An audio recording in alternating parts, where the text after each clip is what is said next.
Hello everyone, आप सब कैसे हो। उम्मीद करता हूँ कि आप सब बड़े अच्छे हो, बढ़िया हो, आप सब बड़े खुश हो। तो आज आप सबके सामने मैं शिवरजी चक्रवर्ती इस वीडियो में एक तमिल सिनेमा का रिव्यू पेश करने वाला हूँ। इस सिनेमा का नाम है डीएनए, जो कि इसी साल जून महीने को रिलीज़ हुआ। तो अब ये सिनेमा जो है जियो हॉटस्टार में आ चुका है, तो आप लोग उसको वहीं से देख सकते हो, वरना आपको थोड़ा सा इधर उधर छूटना पड़ेगा, जद्दोजहद करना पड़ेगा। आप लोग समझ लीजिए इस बात को। तो इस सिनेमा के जो डायरेक्टर है उनका नाम है नेल्सन वेंकटेशन, जिन्होंने इससे पहले कुछ बढ़िया छोटे बजट की फिल्में डायरेक्ट की हुई है, और ये डीएनए भी बहुत छोटी बजट की फिल्म है। तो इस फिल्म में लीड रोल प्ले करते हुए नजर आते हैं अथर्वा मुरली, निमिषा सजन, साथ में मानसा चौधरी, मोहम्मद ज़ीशान अयूब और भी कई ऐसे अभिनेता अभिनेत्रियाँ हैं। तो मोहम्मद ज़ीशान अयूब और मानसा चौधरी, इन दोनों का डेब्यू हो रहा है तमिल इंडस्ट्री में। तो मानसा चौधरी का एक छोटा सा केमियो है, और मोहम्मद ज़ीशान अयूब इनका एक इम्पॉर्टेंट रोल है इस फिल्म में। बॉलीवुड के एक्टर हैं, आप सब जानते ही हो इनको। तो इन्होंने इस फिल्म में बहुत इम्पॉर्टेंट रोल प्ले किया हुआ है। तो अब आते हैं इस फिल्म के प्लॉट में। तो देखिए, इस फिल्म का जो कहानी है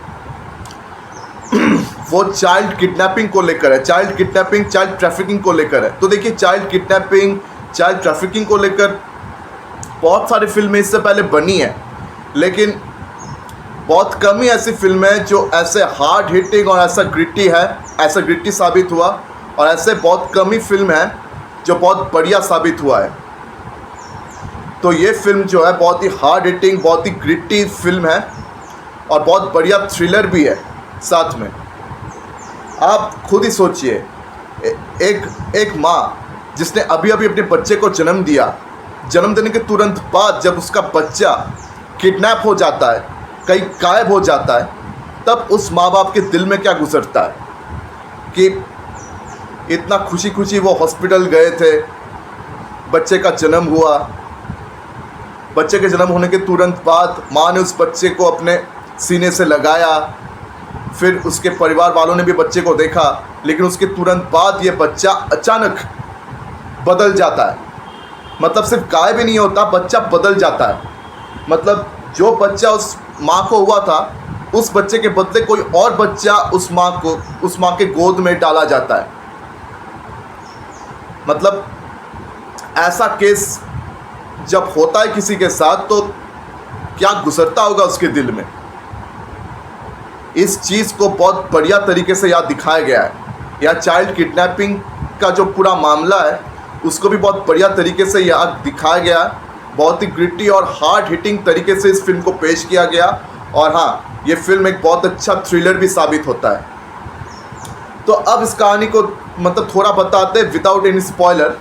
तो देखिए, एक बंदा है जिसका अभी अभी ब्रेकअप हुआ, उसके बाद से मतलब वो नशे में धुत रहता है। उसके परिवार वाले, जिनकी बहुत इज्जत है, तो वो परिवार वाले बहुत परेशान हैं। उसके पिताजी, उनके भाई, उनकी भाभी और उनकी माँ और जो भी है उनके परिवार में, सब परेशान रहते हैं उस लड़के को लेकर।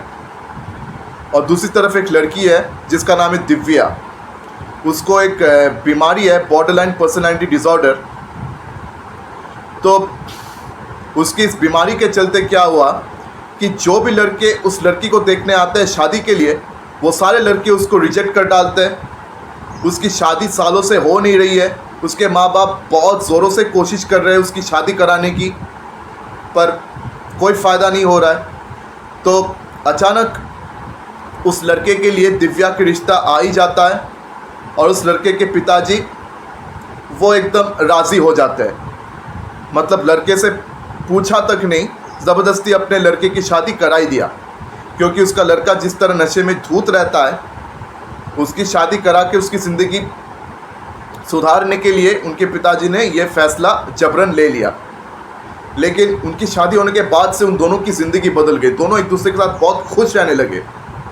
तो इसी कपल के रोल में हम अथर्वा और निमिषा सजन दोनों को देखते हैं। तो शादी होने के बाद से उन दोनों की ज़िंदगी में बहुत खुशियाँ आई। दोनों एक दूसरे को बहुत चाहने लगे। शादी के बाद से दोनों में बहुत प्यार दिखा, दोनों एक दूसरे के साथ बहुत खुशी रहने लगे। वो लड़का दारू का चक्कर छोड़कर इज्जत का नौकरी करने लगा, और वो लड़की भी बहुत खुश रहने लगी। दोनों को एक बच्चा हुआ, ठीक है। तो बच्चे को उस लड़की ने अपने सीने से लगाया। फिर उसी बच्चे से उनके परिवार वाले भी मिलकर आए, लेकिन उसके बाद अचानक सब कुछ बदल जाता है।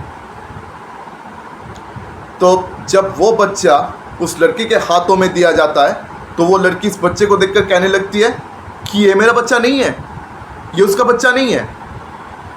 अब बस वहीं से सब कुछ गड़बड़ शुरू हो गया।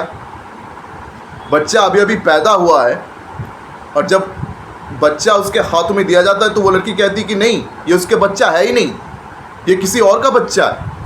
अब वहीं से गड़बड़ों का जो जड़ है शुरू हो जाता है और इसी मोड़ से जो असली कहानी है वो चालू होता है। तो उसके बाद तो भाई बहुत मतलब आफत आ गया, गड़बड़ आ गया। उस लड़की के माँ बाप, लड़के के माँ बाप सब परेशान हो गए और ख़ासकर वो लड़का अथर्वा जो बाप बना है वो तो और ज़्यादा परेशान हो गया है। उसे भी यकीन नहीं आ रहा है कि उसकी बीवी ये बात क्यों कह रही है। लेकिन जब उसकी बीवी के कहने पर उसने कुछ लैब्स में डीएनए टेस्ट करवाया तब उस लड़के को मालूम पड़ता है कि ये बच्चा सच में उसका नहीं है। ये बच्चा जो है वो सच में उसका नहीं है। उसकी बीवी बिल्कुल सही थी शुरुआत से। अब इनके लिए सबसे बड़ा सवाल ये है कि उनका जो असली बच्चा जो उन्होंने पैदा किया, जिनको उन्होंने पैदा किया, जो असली बच्चा, उस बच्चे का क्या हुआ और ये बच्चा किसका है और ये जो बच्चा उनके गोद में सौंपा गया है ये बच्चा किसका है। और जिस हॉस्पिटल ने ये सब कुछ मैनेज किया, उनके मैनेजमेंट, उनका डीन, वो सब यही बस कहे जा रहे हैं कि भाई हमने तो कुछ गलती की नहीं है, ये बच्चा आप ही का है, हमसे तो कुछ गलती हुआ नहीं है, ये उस औरत का प्रॉब्लम है, इस औरत का तरह तरह का प्रॉब्लम है, ये है वो है वगैरह वगैरह है, लेकिन हमारी कोई गलती नहीं है। मतलब हॉस्पिटल वाले अपनी गलतियां मानना नहीं चाहते, ठीक है, वो अपना गलती नहीं मान रहे। उनके ख्याल से वो लोग बिल्कुल सही है। लेकिन सबसे बड़ा सवाल तो ये है कि ये बच्चा जो उनका नहीं है वो बच्चा है किसका, और उनका जो बच्चा है उसके साथ हुआ क्या है, ये बात अब किसी को मालूम नहीं। तो इसी मोड़ से ना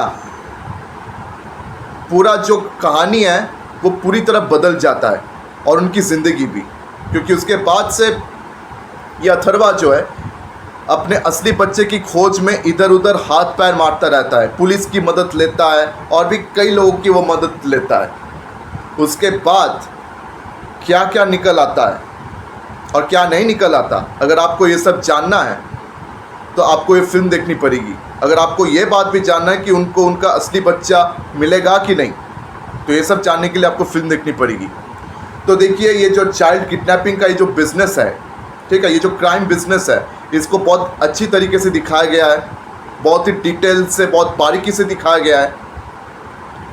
ये चीज़ कैसे होता है, किस तरह से होता है, और फिर उस माँ बाप के दिलों में क्या गुजरता है जब उनका बच्चा इस तरह से गायब हो जाता है और उसकी जगह किसी और का बच्चा उनको सौंपा जाता है।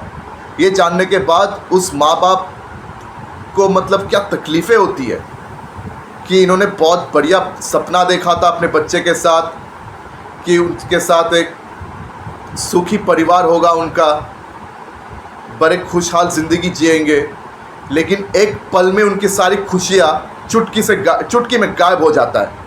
उनकी खुशियाँ जैसे उनके हाथों से कोई छीन लेता है। तो ये जो तकलीफ़ें हैं, इस चीज़ को बहुत बढ़िया तरीके से डायरेक्टर साहब ने हैंडल किया हुआ है। और अगर परफॉर्मेंसेस की बात करें तो सबकी परफॉर्मेंसेस बहुत बढ़िया रही है। चाहे आप अथर्वा मुरली की बात कर ले, निमिषा सजन की बात कर ले, या फिर मोहम्मद ज़ीशान अयूब, जिनका एक बहुत ही इम्पॉर्टेंट रोल है। अब उनका क्या रोल है मैं याद तो बता नहीं सकता। तो इन सब का परफॉर्मेंसेस जो है बहुत बढ़िया रहा है। और उनके परिवार वालों में से जिन्होंने मतलब प्ले किया, उनके जो परिवार वाले जो थे, जो एक्टर्स थे, एक्ट्रेसेस थे, उन्होंने भी बहुत बढ़िया मतलब काम किया है। तो एक्टिंग बहुत बढ़िया थी, कहानी भी बहुत बढ़िया तरीके से लिखा गया है और डायरेक्शन भी बहुत बढ़िया था, एग्जीक्यूशन भी बहुत बढ़िया रहा है। ऐसे बहुत सारे टेंस और थ्रिलिंग मोमेंट्स भी आपको यहाँ नज़र आने वाला है, क्योंकि ये बहुत बढ़िया थ्रिलर है। एक तो इन्वेस्टिगेशन होता है और दूसरा मतलब उस इन्वेस्टिगेशन के साथ बहुत सारे थ्रिलिंग मोमेंट्स को भी आप बहुत बढ़िया तरीके से ऐड किया गया है। तो ये फिल्म देखकर आपको बहुत मज़ा आएगा।